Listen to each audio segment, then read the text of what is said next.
Knowledge is the ability to hold your own in a conversation with other knowledgeable people. Right?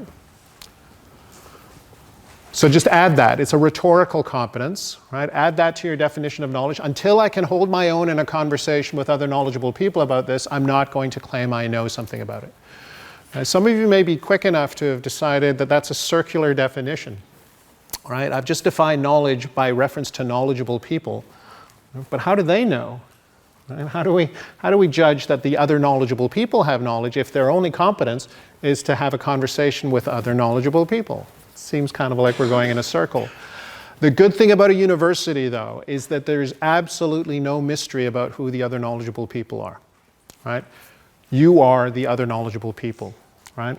Look around in your program, look around in your classes, and what I'd encourage you to do is to think about the most serious, the most intelligent, the most hardworking student in your cohort, and just say, is this somebody I could talk to about the stuff in my course, right? And just remember, you don't have to be right about everything. You don't have to win every debate, right? The idea is just that you have the ability to have an interesting, ongoing conversation with people at your level. In academia, this is really important. We call them peers, right? And they're the ones who are supposed to review our work and kind of speak for us and guarantee the quality of what we're doing, right? As students, you're learning how to peer review. You're learning how to work in a community of knowledgeable peers simply by talking to each other, right? So please do that. Please practice on each other and become good at it. Now the question is, can I be as helpful about your kind of ability to converse? We call it this idea of being conversant about something, right? Conversant about a subject, right? Being good at talking about it. Can I kind of itemize that competence, right? Can I give you some things that you can test yourself on? Do I know these things, right? And of course, the answer to that question is yes, I can give you some helpful things. It's not an exhaustive list, but it's 3 really important things that go into being a good conversationalist, right? And remember, this is going to be discipline specific. You're going to be a good conversationalist in your discipline, right? That's all you need to worry about from my point of view, not in general, right? Have you all heard that there's no such thing as a stupid question? And have you all discovered this to be a lie? Right? This is really important to recognize, right? For pedagogical purposes in a class, it is very important that a teacher lets you know that if you have a question, you should feel free to ask, right? But experience tells us that there's lots of people who don't read for their classes, and they show up and they ask questions anyway that they would have had answers to if they just read the text for the day, right? So we all recognize this idea that there are kind of qualified, good questions, and then there are unqualified, ill-informed, bad questions, right? For lack of a better word, although I guess it's a perfectly good word, stupid questions, right? Questions that you wouldn't ask if you knew what you were talking about, right? This is an important component of your competence as a knowledgeable person in your discipline, to be able to distinguish between a good and a bad question, right? Not just because you don't want to ask good questions or ask bad questions, you want to confine yourself to good questions. I want to make sure you have this competence because it is not a conversational skill, it is not rhetorically savvy to hear a question and then say, now that is a stupid question if I ever heard one, right? That doesn't keep the conversation going, it doesn't make you charming, it doesn't build conversational trust, right? It's not good rhetoric, right? It's just rudeness. Right? We can't really use that for anything. So a good conversationalist is someone who recognizes that this question is not well informed. Following this line of inquiry will waste our time. And so what I'm going to do now is move the conversation from this fruitless line of inquiry into something more useful, right? Onto more fertile ground. Right? And sometimes, because I'm super good at rhetoric, because I'm a super good conversationalist, the person who asks the question won't even notice that that's what happened, right? So being a knowledgeable person is somebody who is able to make people feel like they didn't ask a stupid question, even in the case where the question came out of complete ignorance, right? That's skill, and it's a skill you want to have, right? A skill you want to develop. It's not a skill of being rude, right? It's really important to keep in mind. Does that make sense? Connected to that, a really important thing in a conversation is among other knowledgeable people in a community of knowledgeable peers, you will discover, and sometimes it's like fish in water, right? You don't quite notice it until you really think about it, that you have a shared sense of humor. There are things that can make marketing students laugh that can't make anybody else laugh. There are things that can make finance students laugh that can't make anybody else laugh. Right? The most probably famous case of this is the physicists in the American sitcom The Big Bang Theory, right? Who have a lot of jokes about physics, but you have to really have an understanding of physics in order to get their jokes. And so the joke often is just that you don't get the joke, right? From the point of view of the writers of the comedy, right? So you have to have a shared sense of humor. And I really encourage you to notice this in each other, that there are sort of discipline-specific kinds of comedy, kinds of humor, kinds of wit. You can be witty in ways with each other that simply is not open to you with your other friends in other disciplines or your family members and so forth, right? You will become a specialist at a particular kind of humor and learn to cultivate that.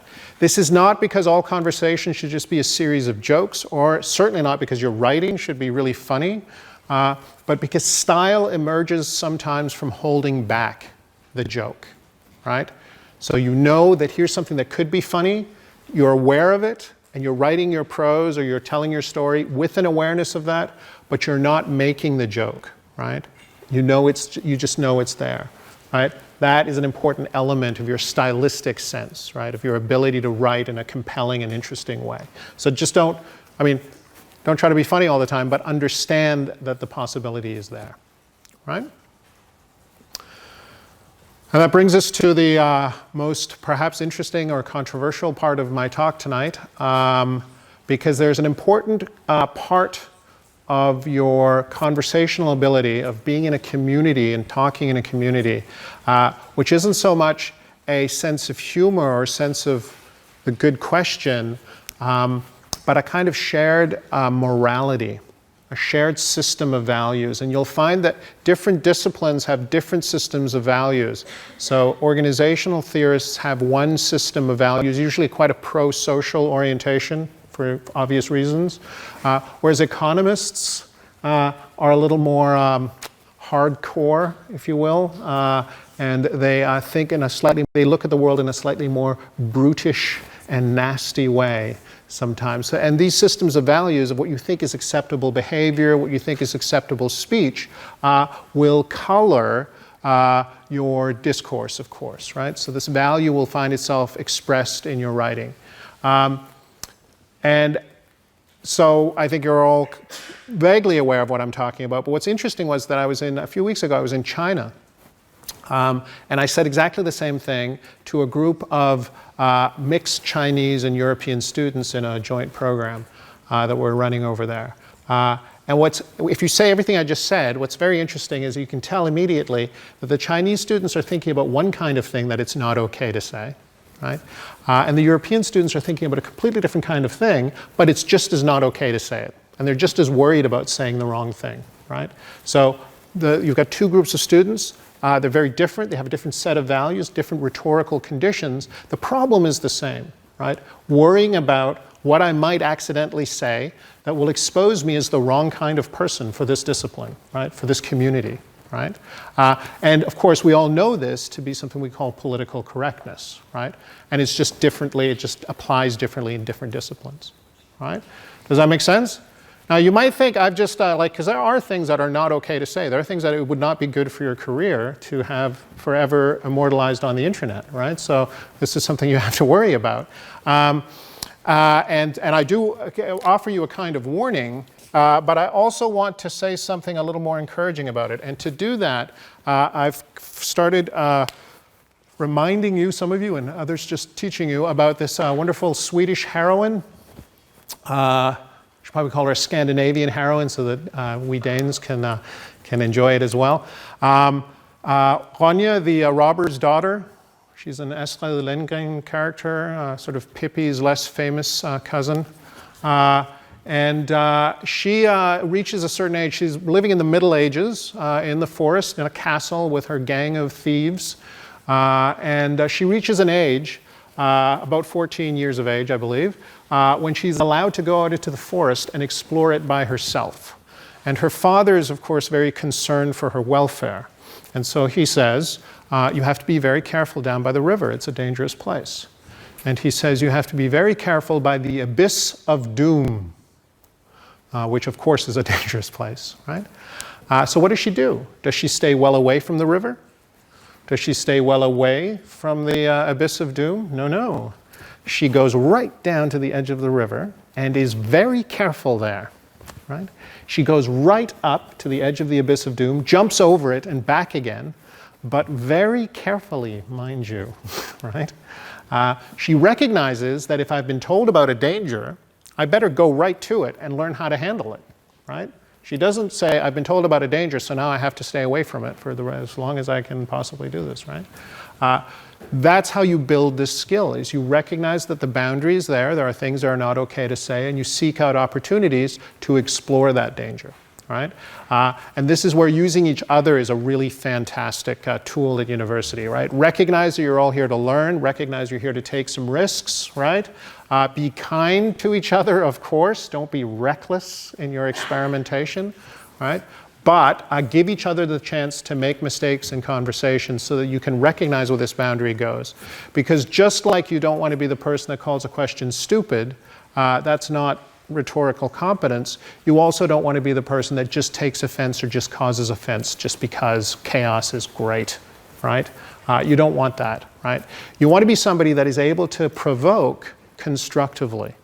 You want to be somebody that's able to recognize, okay, now we're going to get into a controversial area. I know it's controversial. I know this is going to get a little bit emotional.